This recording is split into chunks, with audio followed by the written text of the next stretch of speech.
some reason, Batman just always stood out. It's one of the major characters of the 20th century, and so many people connect to it on such a deep level and for so many different reasons.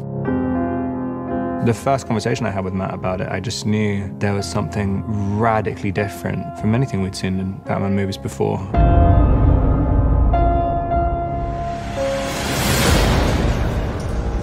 I felt that we'd seen lots of origin stories. We'd seen things go further and further into fantasy.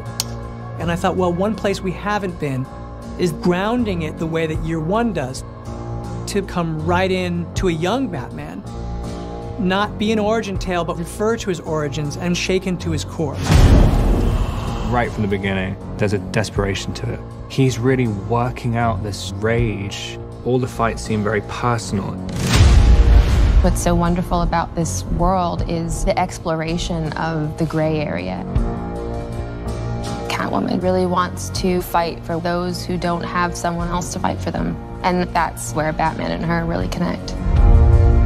He wants to inflict his kind of justice. He's just compelled to do it.